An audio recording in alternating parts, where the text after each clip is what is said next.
So we're in the all new Jeep Avenger. Just a great car. Now the way this car looks is just really appealing to the public, I think, because there are a lot of competitors in the market, and such as the Kia Niro and the Peugeot E 2008, the Volkswagen ID4. There's a bunch of other cars as well, of course, but I think this one, in terms of look, is the better option, the better choice. And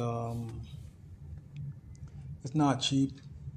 Of course, it's like 40,000. The way this car sits, the way it comes with this color, and with all the extras and whatnot. The car has a battery package of a 54 kilowatt, and the specs are like 0 to 60 is a 9 second range, a top speed of around 100 kilometers per hour, so around 60 miles per hour, that is. And the range of this car is, it would be around 400 kilometers, 250 miles, depending on a lot of other factors as well, but that is what you can get out of it. Looking at the interior, it really stands out. Comparing this to other cars, there's nothing wrong with it.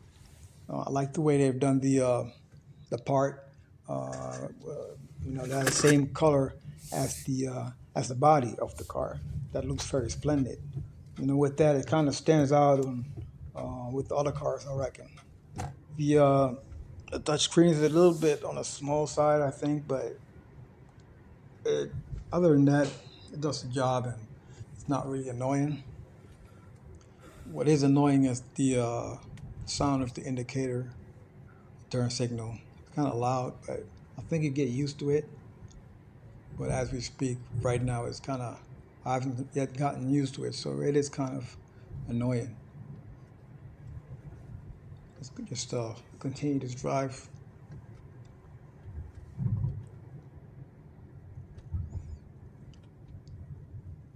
The car drives very smoothly. What else? What you expect from a car that is electric? It does not have one pedal driving, but that's okay. I think I don't really mind that. There is a mode in which you can set it. I don't think a lot of people are going to use that. I just think they're going to either put it in normal mode or sport mode, and that's pretty much what they're going to do. There's also a mode in which you can select it to go kind of, not really off-road, but more or less off-road on, I think, on dirt roads or whatever. And the thing with this car is it does have extra ground clearance, and with that extra ground clearance, you can drive on roads that normal cars are not able to drive, because you're not gonna scratch the underneath of the car, so that would be, well, nice, I think. But this car is not gonna really go off road. It's pretty much a city car, and it's designed as a city car, and people are gonna use it as a city car. So it does have everything that you would expect on a modern car, like electric windows and climate control, and the infotainment system, all digital and whatnot. And you can have a base model, but this one is the most expensive one. It's 40,000 plus euros in this country. We're in the Netherlands, so that's the price that you're looking at. I do have to say there's a lot of storage in this car.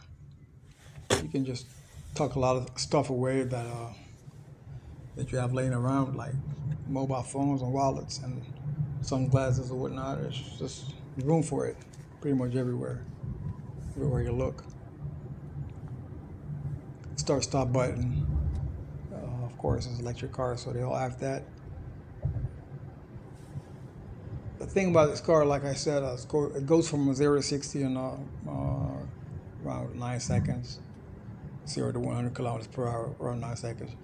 And that's not that fast, but it does feel kind of fast because it's really like really smooth. Since it's an electric car, it's really smooth. There's no noises, no vibrations, instant torque, and that's a rather nice thing. And the thing is, the top speed of this car is around 100 miles an hour. That is not fast, but then again, it's just a city car, so it does not really matter.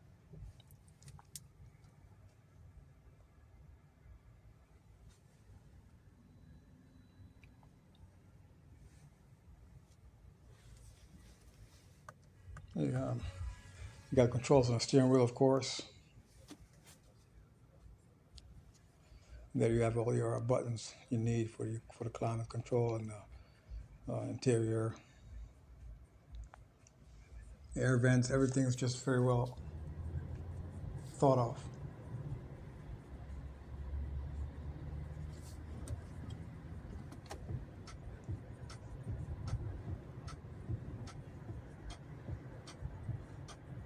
Let's continue to drive.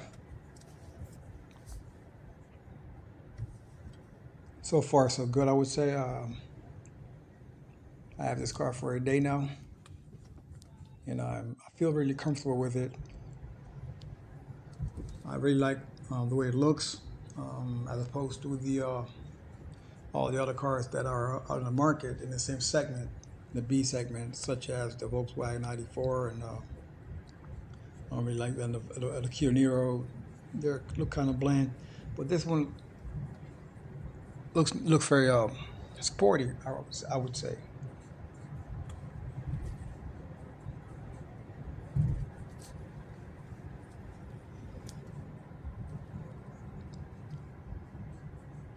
And the nice thing about it is the way the gauge cluster has been designed. It's uh, very easy, very comforting. You have all the information you need in just one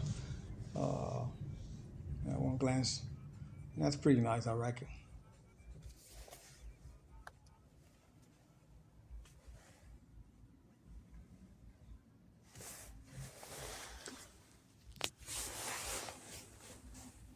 So like accelerating is great in the car. The braking is also great. That's normal with an electric car.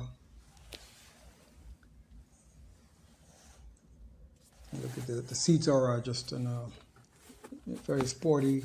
They look very sporty. They got those nice accents with the coloring and whatnot, and the pattern. And like I said, there's a lot of storage in there, and you can take a lot of stuff with you on the road. And that's what we like.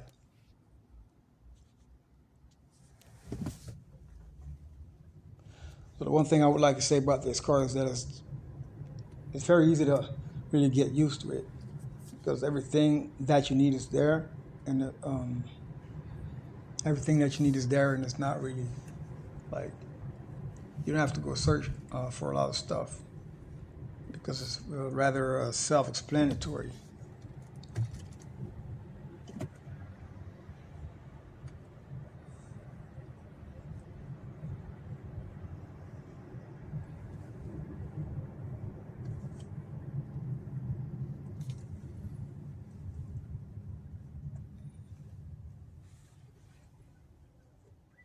I took it on the highway as well.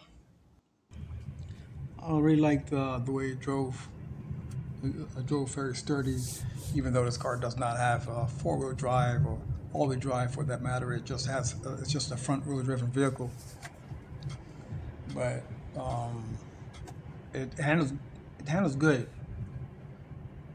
The stability on the road is just awesome. Like I said, even though it's just a front-wheel driven car, and you're not going to really need, well, depending on where you live, but in this country, you're not gonna really need four-wheel drive or all-wheel drive for that matter. This will suffice. Now, with that said, I'm gonna wrap it up. If you're on the market for an electric car, I would say go to a dealer. Check this Jeep out, this Jeep Avenger.